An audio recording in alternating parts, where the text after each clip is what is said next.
जाते रहते हैं, समझे। सुनिए, अभी तक हम क्या क्या पढ़ाए हैं इस क्लास में वो एक बार हम बता देते हैं, क्योंकि जैसे एक तो नए चेहरे हैं तो उनको भी क्या रहेगा, क्लियरेंस मिल जाएगा। ठीक है, सबसे फर्स्ट जो हम लोग स्टार्ट किए थे तो वो फंडामेंटल से ही स्टार्ट किए थे पार्टनरशिप का। फंडामेंटल के अंदर हम लोगों को पढ़ाया क्या जाता है, profit and loss appropriation account. पहले तो कुछ थ्योरेटिकल बातें चलती हैं कि पार्टनरशिप क्या है, फीचर्स क्या है, पार्टनरशिप डीड क्या होता है। उसके बाद अगर हम लोग सम्स वाले पार्ट में आए तो हम लोग पहले वाले चैप्टर में पढ़ते हैं profit and loss appropriation account. ठीक है, profit and loss appropriation account वाले में एक सेकेंड पार्ट भी होता है जिसको हम लोग बोलते हैं पार्टनर्स कैपिटल अकाउंट। तो पार्टनर्स कैपिटल अकाउंट वाला फॉर्मेट भी उसी में पढ़ाया गया है, उसको अच्छे से आप लोग ध्यान में रखिएगा, क्योंकि उसकी ज़रूरत सिर्फ फर्स्ट चैप्टर में नहीं, आगे किसी भी चैप्टर में हो सकती है, तो आपको वो अच्छे से दिमाग में रखना चाहिए। ये दो चीज़ हुआ। तीसरा कैलकुलेशन हम लोग का शुरू हुआ था किस चैप्टर के नाम से, वैल्यूएशन ऑफ गुडविल के नाम से। तो वैल्यूएशन ऑफ गुडविल में जो लोग रेगुलर क्लास किए हैं उन लोगों को याद होगा, वैल्यूएशन ऑफ गुडविल में हम लोग दो पार्ट किए हैं, एक जर्नल एंट्रीज वाला और एक वैल्यूएशन कैलकुलेशन फॉर्मूलाज पुट करके, है ना। जो लोग रेगुलर आ रहे होंगे उन लोगों को याद होगा कि वैल्यूएशन ऑफ गुडविल वाला जो चैप्टर है उसमें दो पार्ट है, वैल्यूएशन फॉर्मूला कैलकुलेट करके जिसमें डिफरेंट मेथड रहता है, डिफरेंट वैल्यू ऑफ गुडविल निकालते हैं, और एक पार्ट उसमें है जिसको हम लोग बोलते हैं ट्रीटमेंट ऑफ गुडविल, जिसमें कौन सा वाला प्रोसेस फॉलो करते हैं, जर्नल एंट्रीज वाला। ठीक है, यहां तक का पूरा प्रोसेस अभी तक हम लोगों का चला है, जिसमें कि जर्नल एंट्रीज वाला जब कैलकुलेशन हो रहा था, जर्नल एंट्रीज वाला, तो उसमें आपको एक दो और चीज सिखाई गई थी। क्या चीज सिखाई गई थी, न्यू रेशियो कैसे निकाला जाता है, सेक्रीफाइसिंग रेशियो कैसे निकाला जाता है, गेनिंग रेशियो कैसे निकाला जाता है, इसका एक कैलकुलेशन होता है। ये ट्रीटमेंट ऑफ गुडविल वाले पार्ट में आपको देखने को मिलेगा। ठीक है, तो अभी तक हम लोग इस क्लास में इतना चीज पढ़कर आए हैं। जो लोग रेगुलर आते हैं अच्छी बात है, और जो लोग रेगुलर नहीं आते उनको अपडेट पता होना चाहिए, और जो खास करके अभी नए लोग आए हैं उन लोगों को भी दिमाग में ये रखना होगा कि इतना चीज हो गया है, इसके क्लासेस अवेलेबल हैं, आप उसको जाकर एक बार देखकर क्लियर कर लीजिए। आपको डाउट लगे तो फिर से आकर हमारे पास एक बार पूछ लीजिए। समझ रहे हैं, अपडेट रहना और साथ साथ रहना जरूरी होगा। ठीक है, आज हम लोग क्या कर रहे हैं, एक स्टेप और आगे बढ़ रहे हैं, और देखना पॉइंट क्या लिखे हैं। अभी हम सिर्फ क्या करेंगे, मैटर के ऊपर डिस्कशन करेंगे कि हम लोगों का आगे का स्टेप क्या है और उसमें हम लोगों को क्या करना है। तो एक बार कैलकुलेशन प्रोसेस, तरीका, लिखने का स्टाइल सब अच्छे से समझ लीजिएगा, तब हम लोग बाद में सम्स में जाएंगे। अभी सम्स के बारे में कोई चर्चा नहीं होगी, समझ रहे हैं। अभी सिर्फ हम लोग ये चर्चा करेंगे कि अगला वाला चैप्टर में हम लोगों को क्या करना है, क्यों करना है और कैसे करना है। समझ रहे हैं, तो टॉपिक का क्या नाम लिखे हैं देख रहे हो आप, admission of a new partner. मतलब आपका पार्टनरशिप बिजनेस में एक नया पर्सन इन्वॉल्व हो रहा है, आपके बिजनेस में एक नया पार्टनर ज्वाइन कर रहा है, उसी को हम लोग बोलते हैं ना एडमिशन ऑफ ए पार्टनर। दो पार्टनर पहले से हैं, एक और ज्वाइन करेगा, तो इसको हम लोग सिंपली क्या नाम देंगे, एडमिशन ऑफ ए पार्टनर। ठीक है, इसके अंदर में नेक्स्ट लाइन क्या लिखे हैं, revaluation of assets and liabilities. ठीक है, और यहां पर आप एक चीज देख रहे हो, इसके सामने वर्ड क्या लिखे हैं, बी नंबर पॉइंट। दरअसल होता क्या है, जब भी आपके पार्टनरशिप बिजनेस में एक नया पार्टनर एडमिट होगा तो आपके बिजनेस की बहुत सारी चीज़ों में बदलाव लाया जाएगा। किस तरीके का बदलाव, जैसे मान लो तुम एक पार्टनरशिप बिजनेस शुरू किए थे 10 साल पहले, तो तुमने जितने भी एसेट्स लगाए थे वो सारे के सारे कब के थे, 10 साल पहले के। जैसे आपने लैंड एंड बिल्डिंग दिया होगा, प्लांट लगाया होगा, कुछ अदर इक्विपमेंट लगाया होगा, तो वो सारे के सारे एसेट्स कब लगाए थे आपने, 10 साल पहले। ठीक है, अभी जब एक पार्टनर एडमिट हो रहा है तो पार्टनरशिप बिजनेस का रूल है कि अगर एक पार्टनर बिजनेस में एडमिट हो गया तो उन सारे चीजों के ऊपर उसका भी राइट बनेगा। समझ रहे हैं, तो हम लोग क्या करते हैं, जिस दिन नया पार्टनर एडमिशन लेता है उस दिन उन सारे एसेट्स और लायबिलिटीज का जो हम लोग शुरू में लगाए थे, उन सारे एसेट्स एंड लायबिलिटीज का हम लोग वैल्यू उस डेट में लाकर देखते हैं कि अभी इसका वैल्यू कितना चल रहा है। क्लियर है? दो लोग बिजनेस शुरू किए 10 साल पहले, एक आदमी आ रहा है आज, एसेट्स एंड लायबिलिटीज लगाए थे 10 साल पहले, तो आज के डेट में उस एसेट्स एंड लायबिलिटीज की वैल्यू कितनी होगी, इसका हम लोग कैलकुलेशन करते हैं। अब अगर मान लो 10 साल पहले जो वैल्यू था, आपको दिखेगा कि इसमें से कुछ एसेट्स एंड लायबिलिटीज का वैल्यू बढ़ा हुआ है और कुछ एसेट्स एंड लायबिलिटीज की वैल्यू कम हो गई। समझ रहे हैं मेरी बात? तो ये जितना भी चेंजेस आपको दिखेगा, एसेट्स एंड लायबिलिटीज का वैल्यू बढ़ा हुआ या एसेट्स एंड लायबिलिटीज का वैल्यू घटा हुआ, उन सारे चेंजेस को ही हम लोग नाम देते हैं revaluation of assets and liabilities. ठीक है? और जिसमें जिसमें चेंजेस हुआ है वो सारे चेंजेस आपको अकाउंटिंग ट्रीटमेंट फॉलो करके रिकॉर्ड करके दिखाने होंगे। ये ट्रीटमेंट आपको करना होगा कब? जब भी आपके बिजनेस में एक नया पार्टनर एडमिट होगा तब। ठीक है? बी नंबर पॉइंट क्यों लिखें? क्योंकि जब भी एक पार्टनर बिजनेस में एंटर करता है, दो चीजों में चेंजेज आता है। एक चेंजेज आता है आपका गुडविल में, तो गुडविल वाला पार्ट हम लोग ऑलरेडी पहले कर चुके हैं, इसलिए हमने इसको नाम दिया B number part, revaluation of assets and liabilities. ठीक है? आपको ये चेंजेस करने ही होंगे अगर आपके बिजनेस में एक नया पार्टनर एडमिट हो रहा है तो। क्लियर है? अब हम लोग इसको देखते हैं कि सम्स के बारे में, कि अगर सम्स पूछा जाए तो सम्स में क्या क्या चीज पूछा जाता है जनरली। तो आप नीचे देख रहे हो हम 4 चीज लिखे हैं, 4 नहीं 3 पॉइंट है, लेकिन सेकंड वाले में 2 पॉइंट है, तो टोटल मिलाकर कितना हो जाएगा? 4। फर्स्ट वाला पॉइंट क्या है कि अगर इस चैप्टर से सम्स पूछा तो आपसे क्या पूछ सकता है? इसका जर्नल। किस चीज का जर्नल? अभी हमने कहा कि कुछ एसेट्स का वैल्यू क्या होगा? बढ़ सकता है, कुछ एसेट्स का वैल्यू घट सकता है, कुछ लायबिलिटीज का वैल्यू बढ़ सकता है, कुछ लायबिलिटीज का वैल्यू घट सकता है। तो ये जो भी चेंजेस हुए, इस चेंजेस में जो भी जर्नल बनेगी वो आप जर्नल करके दिखाओ। ये पहला चीज हमारे सम्स में पूछ सकता है। ठीक है? दूसरा चीज यहाँ पर क्या लिखे हैं? लेजर। थोड़ा हल्का लिखा हुआ है, मैं बोल रहा हूं, देख लीजिएगा। दूसरा क्या लिखे हैं? लेजर। अब लेजर अगर बोलेगा तो लेजर में यहाँ ऐसा नहीं है, सम्स में मान लो बोल दिया कि show the necessary ledger account, तो ऐसा मत सोचिएगा कि जैसे क्लास 11 में हम लोग जर्नल करते थे फिर उसके बाद 10 तो लेजर बनाते थे, होता था ना, किए होंगे आप लोग। एक जर्नल करने के बाद क्या होता है? हर आइटम का लेजर बनता है। इतना सारा इधर करने का जरूरत नहीं होता। जब लेजर बोलता है ना तो 2 स्पेसिफिक अकाउंट ही यहाँ पर लेजर के रूप में बनाए जाते हैं। एक रिवैल्यूएशन अकाउंट, रिवैल्यूएशन का मतलब क्या बताया गया? जो एसेट्स और लायबिलिटीज का वैल्यू चेंज हुआ है वो, उसका अकाउंट बनाइए, और एक बनाइए पार्टनर्स कैपिटल अकाउंट।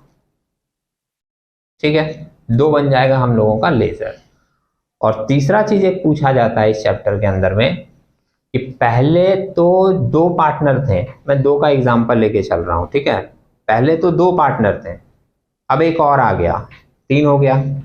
तो पहले कैपिटल भी 2 का लगा था, अब एक और आ गया तो 3 का हो गया। और नए वाले पार्टनर के आने के बाद आपके एसेट्स और लायबिलिटीज के वैल्यू भी बहुत सारे क्या हुए हैं? चेंज हुए हैं। तो जब आपके एसेट्स और लायबिलिटीज के वैल्यू बहुत सारे चेंज हुए हैं, पार्टनर्स का कैपिटल चेंज हुआ है, तो इन सब चेंजेस को लेकर आप एक नया बैलेंस शीट बनाकर दिखाओ। समझ रहे मेरी बात? तो अगर चैप्टर से हमारा क्वेश्चन आया तो उसमें हमसे कितनी चीजें पूछी जा सकती हैं? 4। 3 मैंने लिखा है, लेकिन अगर ध्यान से देखो तो कितना है? 4। पहला आपसे पूछ दिया कि जो भी चेंजेज हुआ है उसका जर्नल करके बताओ। दूसरा आपसे पूछ दिया कि लेजर करके बताओ, तो लेजर में कितनी चीजें बन जाएंगी? 2, एक रिवैल्यूएशन अकाउंट और एक पार्टनर्स कैपिटल अकाउंट। और तीसरा चीज कि ये जो चेंजेस हुआ, इन चेंजेस को लेकर आप एक बैलेंस शीट बनाकर दिखाओ। ठीक है? तो सम्स के लिए रेडी रहेंगे कि सम से पूछेगा तो उसमें 4 चीजें हम लोगों को करने को मिल सकता है। अब एक एक करके आते हैं स्टार्टिंग से। सबसे पहला क्या लिखे हैं? जर्नल। तो थोड़ा हम लोग जर्नल समझ लेते हैं। अगर आप जर्नल समझ लिए तो फिर लेजर और बैलेंस शीट आपका ऑलरेडी नॉलेज में होगा। तो जर्नल एक बार देख लेते हैं क्या क्या जर्नल हो रहा है। ठीक है? फर्स्ट वाला जर्नल यहाँ पर हमने लिखा अकाउंटिंग एंट्रीज। ठीक है? ये अकाउंटिंग वर्ड है, अकाउंटिंग एंट्रीज, या आप इसको जर्नल भी बोल सकते हैं। सम जब करेंगे तो पूरा फॉर्मेट वगैरह बना के ही होगा। अभी आप लोग एक बार समझ लीजिएगा। पहला एंट्री लिखे हैं व्हेन एसेट इंक्रीज। अगर तुम लोगों का बेसिक रूल थोड़ा क्लियर है तो तुमको ये जर्नल याद करने की ज़रूरत नहीं पड़ेगी। अगर आपका बेसिक स्ट्रांग है 11 वाला, जिसमें गोल्डन रूल, मॉडर्न रूल ये सब पढ़ाया जाता है, अगर वो आपका क्लियर है, स्ट्रांग है, तो आपको ये जर्नल बस एक बार पढ़ोगे दिमाग में सेट हो जाएगा, क्योंकि वो रूल के हिसाब से ये जर्नल बनाया गया है। समझ रहे मेरी बात? जर्नल कहीं भी बनाई जाती है उसी बेसिक रूल को फॉलो किया जाता है। लेकिन अभी क्या है, हम लोग वो रूल को बार बार डिस्कस करेंगे नहीं। हम लोग क्या है, ये इंट्रीज को दिमाग में रखेंगे और सम्स आएगा तो इस इंट्रीज को क्या करेंगे, फॉलो कर लेंगे। स्टार्टिंग का क्लास है, इसलिए हम आपको एक बार बता दे रहे हैं कि ये भी जो जर्नल बनाया गया है ये वो उसी फंडामेंटल रूल को फॉलो करके बनाया गया है। ठीक है, पहला एंट्री से ही देखो क्या लिखे हैं, when asset increase. Modern rule याद होगा किसी को? मॉडर्न रूल का नियम है कि एसेट जब बढ़ता है तो उसको डेबिट किया जाता है। सुने, यहाँ पर आप देख रहे हो व्हेन एसेट इंक्रीज, एसेट को क्या किया गया, डेबिट। एसेट अकाउंट डेबिट हुआ और किसके साथ ये एडजस्ट हो रहा है, रिवैल्यूएशन के साथ। जितना भी चेंजेस होगा वो कहाँ जाएगा, रिवैल्यूएशन में। तो एसेट बढ़ा, मॉडर्न रूल बोलता है कि एसेट जब बढ़ता है तो डेबिट किया जाता है, तो एसेट को डेबिट कर दिए, एसेट अकाउंट डेबिट टू किसके साथ एडजस्ट हो गया, रिवैल्यूएशन। ठीक है, दूसरा एंट्री देखिए, व्हेन एसेट डिक्रीज। ये तो आप रिवर्स सोच ही सकते हो, और ऐसे भी मॉडर्न रूल क्या बोलता है कि एसेट अगर घटता है तो उसको क्रेडिट किया जाता है। तो आप देख रहे हो एसेट को क्या किया गया है, क्रेडिट। डेबिट कौन हो गया, रिवैल्यूएशन। एंट्री बन गई revaluation account debit to assets. ठीक है, तीसरा लाइन देखिए, व्हेन लायबिलिटीज इंक्रीज। लायबिलिटी जब बढ़ता है, ये भी मॉडर्न रूल है, तो उसको क्रेडिट किया जाता है। लायबिलिटी बढ़ रहा है, क्या किया गया, क्रेडिट लायबिलिटीज को। तो डेबिट कौन हो जाएगा, रिवैल्यूएशन अकाउंट। ठीक है, व्हेन लायबिलिटीज डिक्रीज, रिवर्स हो जाएगा। लायबिलिटी जब घटता है तो उसको डेबिट किया जाता है। तो लायबिलिटीज को यहाँ कर दिए डेबिट और क्रेडिट हो गया कौन, रिवैल्यूएशन। जितनी भी जर्नल है वो आपके वही मॉडर्न रूल, गोल्डन रूल को फॉलो करके ही बनाई गई है। इसके बाद लिखा for creating provision for doubtful debt. तो एंट्री मैंने बनाया provision, revaluation account debit to provision for doubtful debt account. ये प्रोविजन फॉर डाउटफुल डेट को शॉर्ट में हम लोग पीवीडीडी भी लिखते हैं, है ना। तो प्रोविजन फॉर डाउटफुल डेट को यहाँ क्रेडिट किए किस बेसिस पे, प्रोविजन जो होता है वो किसी भी बिजनेस के लिए लायबिलिटी होता है। ठीक है, आप ऊपर वाला एंट्री अगर समझे हो तो ये वाला भी आपको लगेगा उसी बेसिस पे बनाया हुआ है। पहला जो लिखे for creating provision for doubtful debt, revaluation account debit to PBDD account, provision account. प्रोविजन किसी भी बिजनेस के लिए लायबिलिटी होता है, और जब तुम प्रोविजन क्रिएट कर रहे हो मतलब तुम्हारा प्रोविजन क्या हो रहा है, बढ़ रहा है। मान लो पहले नहीं था, अभी 5000 का बनाए तो बिजनेस में प्रोविजन क्या हुआ, बढ़ा 5000 से, समझ रहे हैं। और अभी आप यहाँ पर देखें कि लायबिलिटी जब बढ़ेगा तो लायबिलिटी क्या होगा, क्रेडिट। तो यहाँ पे प्रोविजन को क्या किए, क्रेडिट, और डेबिट हो गया रिवैल्यूएशन। अगर तुम्हारा एक लाइन क्लियर है तो हर एंट्री तुम खुद से बना सकते हो। ठीक है, अगला एंट्री देखो, फॉर डिस्काउंट अलाउड और बैड डेट। डिस्काउंट अलाउड और बैड डेट किसके ऊपर चार्ज किया जाता है, किसको हम लोग डिस्काउंट देते हैं, कस्टमर को। कस्टमर किसको बोलते हैं अकाउंट्स में, डेटर को। तो अगर मान लीजिए आप किसी को डिस्काउंट दिए, या मान लीजिए कि आपका बैड डेट हो गया, लॉस हो गया, तो उसके कारण आपका कस्टमर का बैलेंस, डेटर का बैलेंस क्या होगा, घटेगा। मान लो 1 लाख का तुम्हारा डेटर था, पता चला कि 10,000 रुपया मेरा पैसा मिलने वाला नहीं है, बैड डेट हो गया, तो अब तुमको बैलेंस कितना मिलेगा डेटर से, 90,000। तो दिख रहा है 1 लाख का बैलेंस कितना हो गया, 90,000 का हो गया, है ना। अब 90,000 हो गया मतलब एसेट्स का बैलेंस मेरा घटा, और एसेट का बैलेंस अगर घटेगा तो यहाँ देखिए व्हेन एसेट डिक्रीज, क्या लिखे हैं, एसेट क्रेडिट होगा। यहाँ पर सन्डी डेटर को क्या किया गया, क्रेडिट किया गया। ठीक है, इसी तरीके से सेम थॉट है when discount receive, for discount receive और क्रेडिटर्स रिटर्न ऑफ। अगर क्रेडिटर्स को हम लोग रिटर्न ऑफ करते हैं ना, तो क्रेडिटर का बैलेंस हमारा घटता है, और क्रेडिटर हम लोगों के लिए क्या होता है, लायबिलिटीज होता है। लायबिलिटी का बैलेंस घटेगा, तो यहाँ पर लिखे हैं लायबिलिटी जब घटेगा तो क्या होगा, डेबिट होगा। लायबिलिटीज का बैलेंस घटेगा, क्रेडिटर्स डेबिट हो गया, और वो एडजस्ट हो गया किसके साथ, रिवैल्यूएशन ठीक है। इसके बाद जितना भी रिवैल्यूएशन का एंट्री रहेगा वो सारा पोस्ट करने के बाद आपको निकालना पड़ेगा कि रिवैल्यूएशन में मतलब ये जो भी चेंजेस हुए हैं एसेट्स और लायबिलिटीज के, उसमें आपका प्रॉफिट हुआ है या लॉस। तो अगर प्रॉफिट होगा तो उसके लिए हम लोग एंट्री पास किए हैं revaluation account debit to old partners capital account. यहाँ ध्यान रखिएगा, बिजनेस में अगर पुराने दो पार्टनर हैं तो ए एंड बी अगर हम मान लेते हैं दो पार्टनर हैं, तो यहाँ पर हम लोग ओल्ड पार्टनर नहीं लिखेंगे, उस पार्टनर का नाम लिखेंगे जिस पार्टनर को आप ये प्रॉफिट दे रहे हो। ठीक है। और अगर लॉस हो गया तो रिवर्स एंट्री कर देंगे, old partners capital account debit to revaluation account. ठीक है।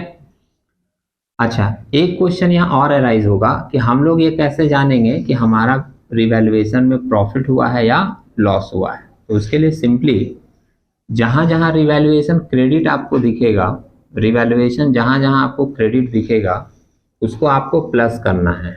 यहाँ पे लिख दे रहे हैं टोटल सीआर वाले को करना है, सीआर का टोटल जोड़ना है रिवैल्यूएशन का और उसमें से माइनस करना है total DR side revaluation account का। मतलब जहां जहां रिवैल्यूएशन क्रेडिट हुआ है उन सबको जोड़ना है और उसमें से जहां जहां रिवैल्यूएशन अकाउंट डेबिट हुआ है उसको माइनस करना है। जो बैलेंस मिलेगा वो आपका हो जाएगा प्रॉफिट। और अगर मान लीजिए उल्टा हो गया, जैसे हम लोग क्रेडिट से डेबिट को घटा नहीं पा रहे हैं, डेबिट साइड ज़्यादा है और क्रेडिट साइड कम, तो अगर टोटल डेबिट में ज़्यादा होगा तो उल्टा केस हो जाएगा और वो इंडिकेट करेगा कि total debit side minus total credit side करके हमारा जो भी वैल्यू आएगा वो हो जाएगा हमारा लॉस। ठीक है। ये सारी एंट्रीज जो है 1 से लेकर 9 तक वो पूरा का पूरा रिवैल्यूएशन से रिलेटेड है और हर सम्स में आपको ये मिलेगा कि आपका एसेट बढ़ा घटा, ये बढ़ा ये घटा दिया रहेगा। आपको ये फॉलो करके पहले रिवैल्यूएशन का जर्नल पास आउट करना पड़ेगा। ठीक है।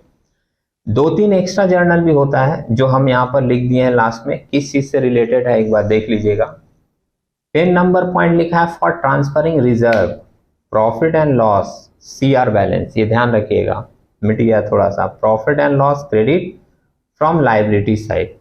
अगर मान लीजिए लायबिलिटी साइड में कोई भी रिजर्व है या प्रॉफिट एंड लॉस है तो वो भी ओल्ड पार्टनर्स में ट्रांसफर कर दिया जाता है।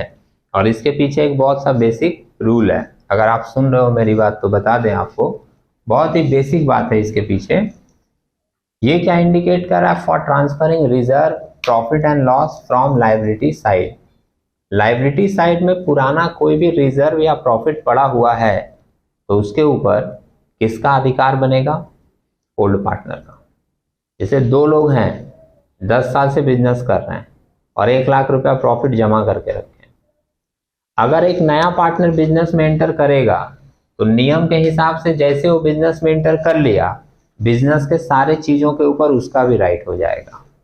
समझ रहे मेरी बात?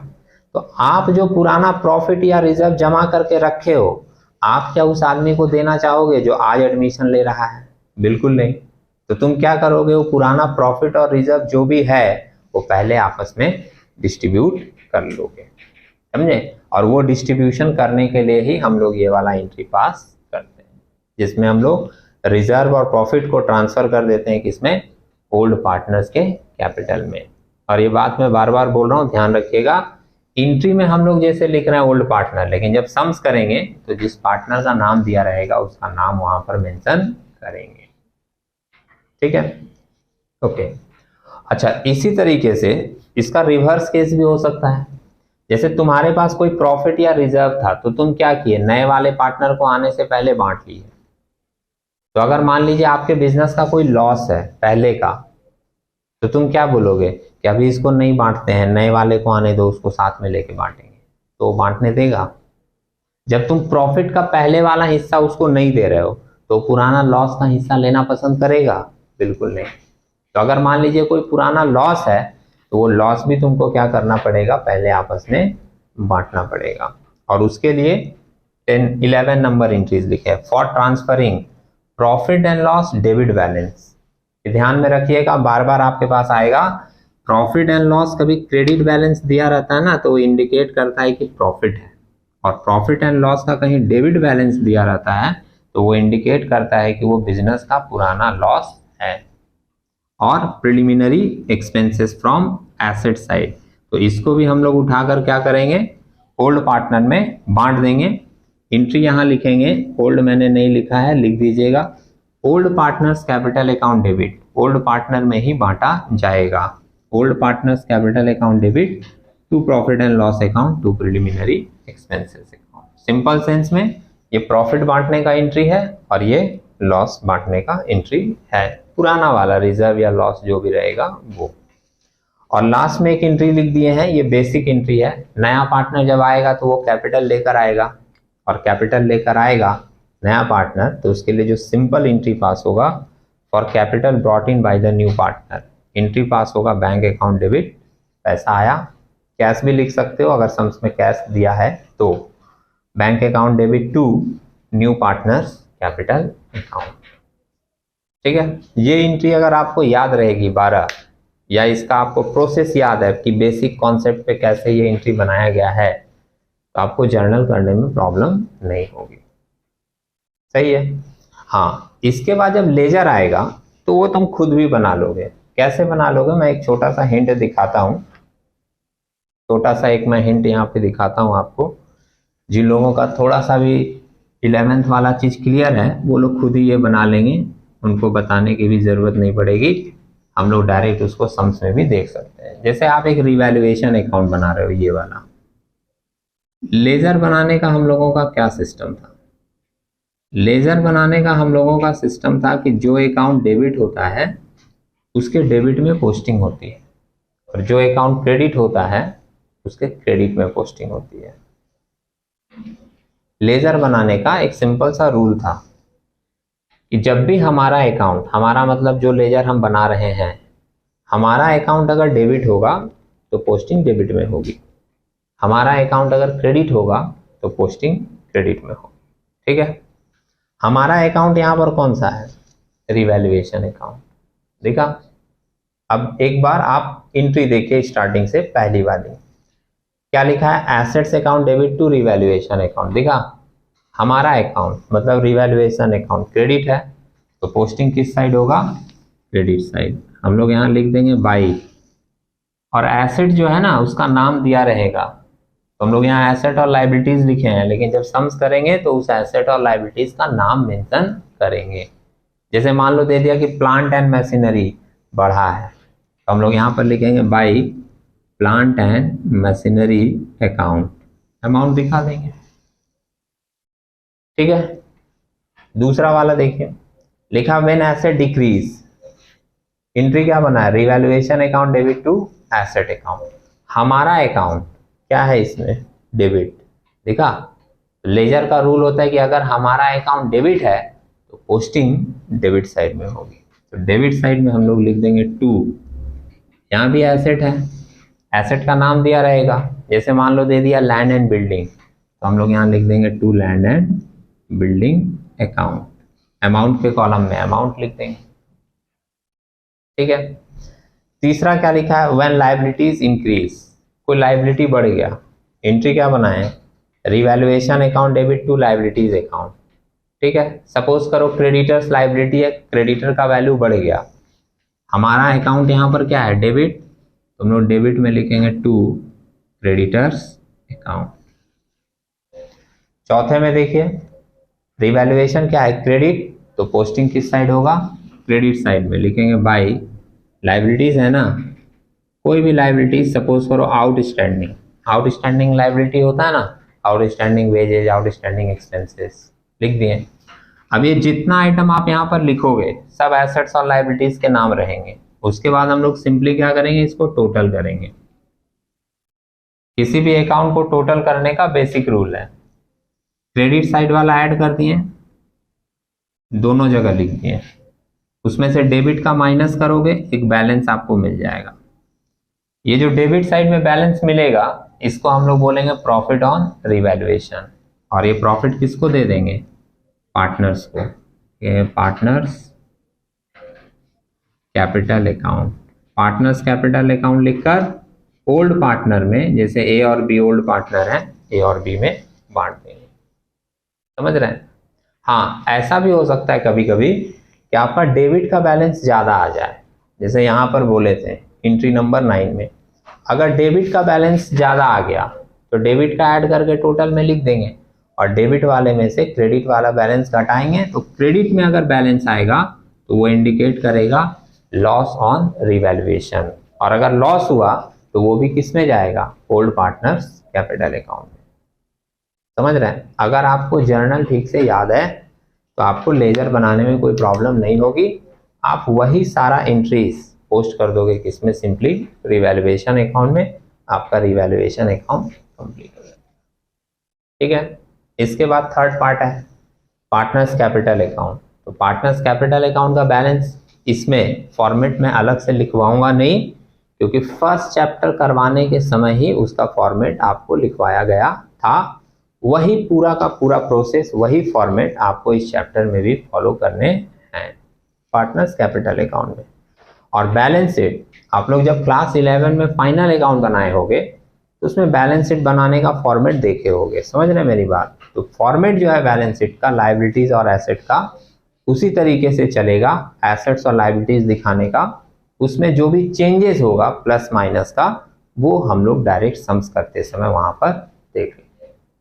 ठीक है, अभी आप लोग स्टार्टिंग से एक बार पूरा एंट्रीज देख लीजिए लाइन बाय लाइन, और अगर किसी एंट्रीज से रिलेटेड कोई भी डाउट मन में हो तो वो एक बार पूछ लीजिए, मैं उसको फिर से एक बार रिपीट कर दूँ। ठीक है, देख लीजिए। Thank you.